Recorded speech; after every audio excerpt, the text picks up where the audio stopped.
உலக கிரிக்கெட் வரலாற்றிலேயே இம்பாக்ட் பிளேயரா வந்த ஒரு பேட்ஸ்மேனை ரிட்டையர்ட் அவுட் கொடுத்து அனுப்பின ஒரே டீம்னா அது மும்பை இந்தியன்ஸ் தாங்க. ரீசெண்டா 2025 ஐபிஎல் எல்எஸ்சி மும்பை இந்தியன்ஸும் ஒரு மேட்ச் ஆடிட்டு இருந்தாங்க. அதுல 204 டார்கெட்டா மும்பை இந்தியன்ஸ் சேஸ் பண்ணிட்டு இருந்தப்போ கடைசி 7 பாலுக்கு 24 மும்பை கொண்டு வந்திருந்தாங்க. களத்துல ஹர்திக் பாண்டியாவும் திலக் வர்மாவும் இருந்தாங்க. திலக் வர்மாக்கு சரியா பேட்ல பாலே படல. அவர் 23 பால் பிடிச்சி 25 ரன்னோட களத்துல இருந்தாரு. திலக் வர்மா கடைசி ஓவர் வரைக்கும் மேட்சை கொண்டு போய் ஜெயிக்க வைக்கிற அளவுக்கு பொட்டன்ஷியல் இருக்கக்கூடியவர் தான். இது உலகத்துல இருக்கக்கூடிய எல்லாருக்குமே தெரியும். ஆனா ஹர்திக் பாண்டியாக்கு என்ன தெரியல போல. என்ன நினைச்சாரோ ஏது நினைச்சாரோ திலக் வர்மா கிட்ட போய் நீ ரிட்டையர்ட் அவுட் ஆகி கிளம்பி போயிரு அப்படின்னு சொல்லிட்டு அனுப்பி வச்சிருப்பா. அப்படி அது எம்ஐ டக் அவுட்லயே மிகப்பெரிய சலசலப்பை ஏற்படுத்தி சூரியகுமார் யாதவே அதிர்ந்து போயிட்டாரு. பொல்லாடுமே எதுக்காக இது பண்றா அப்படின்னு சொல்லிட்டு பார்த்துட்டு இருந்தாங்க. அதுக்கப்புறம் பொல்லாடு மாதிரி ஏதாவது ஒரு பேட்ஸ்மேன் இறக்குவாருன்னு பார்த்தா திலக் வர்மாக்கு பதிலா மிச்சல் சாண்டனர் இறக்கி விட்டுருந்தா. அப்படி அப்புறம் கடைசி 6 பாலுக்கு 22 ரன் கொண்டு வந்து கடைசி ஓவர்ல ஹர்திக் பாண்டியா அதை அடிக்க ட்ரை பண்ணி சொதப்பல் வாங்கினாரு. இதுலயுமே 4 பாலுக்கு 14 ரன் இருந்தப்போ சிங்கிள் எடுக்கிறதுக்கு சான்ஸ் இருந்துச்சு. மிச்சல் சாண்டனர் எதுக்காக கூட்டிட்டு வந்தீங்க?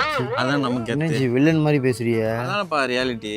இந்த சம்பவம் மூலமா ஹர்திக் பாண்டியா தன்னுடைய டீம்மேட்ஸே நம்ப மாட்டாரு அப்படின்னு சொல்லிட்டு தெரிய வருது. ஒரு கேப்டன் தன்னுடைய பிளேயர்ஸை முழுசா நம்பணும். உதாரணத்துக்கு 2019 சிஎஸ்கே எடுத்துக்கோங்களேன். எம்எஸ் தோனி சேன் வாட்சனை முழுசா நம்பினாரு. ஆனா எந்த ஒரு லீக் ஸ்டேஜ்லயுமே சேன் வாட்சன் நல்லா ஆடவே இல்லை. ஆனா மிக முக்கியமான மேட்சஸ்ல பிளே ஆஃப்லயும் ஃபைனலையும் சூப்பரா ஆடி இருப்பாரு. ஃபைனல்ல ரத்தம் வெளியே எம்எஸ் தோனி நம்பிக்கை வச்சுட்டாருன்னு சொல்லிட்டு அந்த மேட்ச் ஆடி இருப்பாரு. இதுதான் ஒரு கேப்டன் பண்ணணும். ஹர்திக் பாண்டியா பண்ணக்கூடிய இந்த ஒரு கேப்டன்ஷிப்பை பத்தி நீங்க என்ன நினைக்கிறீங்க அப்படிங்கறத மறக்காம கமெண்ட்ல சொல்லுங்க.